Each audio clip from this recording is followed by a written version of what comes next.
If you walk into any bookstore, there's 7 different books that you can pick up that talk about the subject of how to gain access to capital. But let me let you in on a little bit of a secret. The banks aren't interested at all in your report card. They're interested in 2 different documents, an income statement and a balance sheet. Today we're going to talk about what those look like.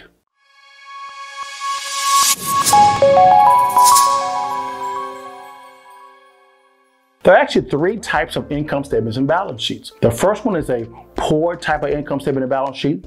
The next one is a middle class type of income statement and balance sheet. And the last is a rich type of income statement and balance sheet. Today is going to be kind of a good treat for you because of the fact that you get to peek inside of a banker's mentality when it comes to whether they give you access to capital or not. Before we dive into the 3 types of income statements and balance sheets, I think it'll be very important for us to define what these 2 terms actually mean. Let's first define what an income statement is. An income statement is one of a company's core financial statements that shows their profit and loss over a period of time.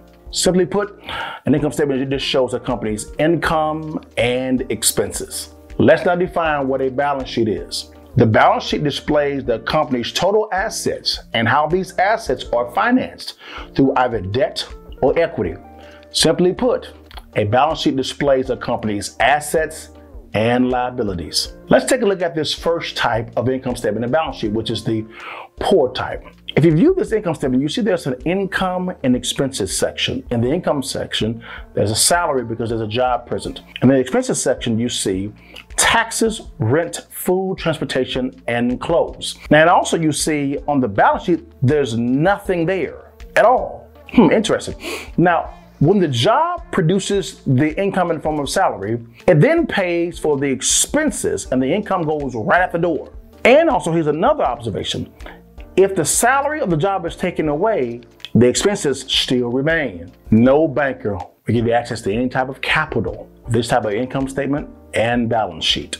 Now let's look at the middle class type of income statement and balance sheet. If you look at this, you have a job which generates an income in the form of a salary. Then you have the expenses, which is taxes, a mortgage payment, car payment, credit card payment, school loan payment. Now, in this example, the expenses and the liabilities are essentially the exact same.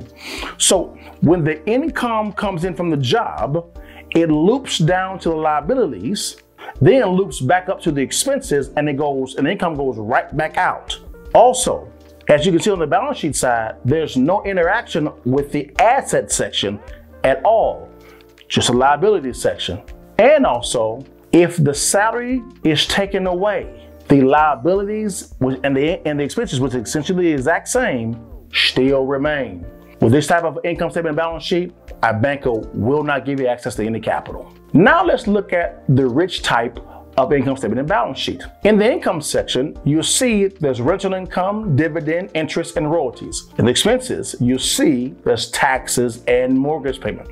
In the balance sheet section, you see on the asset side, you see real estate, stocks, bonds, notes, and intellectual property. In the liability side, you see mortgage, consumer loans, and credit cards. The difference between the other 2 types of income statement and balance sheets is the richest income comes from the assets and not in the form of a job, okay? Now, when those assets generate income, it comes in the form of rental income, dividend, interest, and royalties. Now, you may say, hey, but they have expenses and liabilities. You are correct, but that income coming into the income section from the assets have already accounted for those expenses and liabilities. In other words, the income that's coming from the assets into that income section is the net income, not the gross income. So in other words, those expenses and liabilities have already been paid for. A banker will throw money at this type of income statement and balance sheet all day long. Now, the question that you may be asking is, when the bank is making a decision on who to partner with, what do they look for when it comes to saying yes to someone and giving them access to capital? Well, here's the answer to that question. How is their money secured? If the business deal goes bad, how can they recoup their investment. Now, you be the banker. Which income statement and balance sheet would you feel the most comfortable with in recouping your investment? Most likely, it would be the rich income statement and balance sheet. Thank y'all for watching Little Old Me, your partner. If you want to get some additional clarity on the subject of access to capital, you may want to watch my previous two videos. One is named Assets versus Liabilities, and the other one is named The Cash Flow Quadrant. That's really going to rock your skull a little bit. And guys, if you could subscribe to our channel, we're trying to get our subs up. We're on every platform known to man. We're talking about Facebook, Instagram, Twitter, Rumble, Parler. We're on all those platforms. And you know I look fresh, cold, clean in my ice cold drip. Y'all see that thing? Holla at your partner.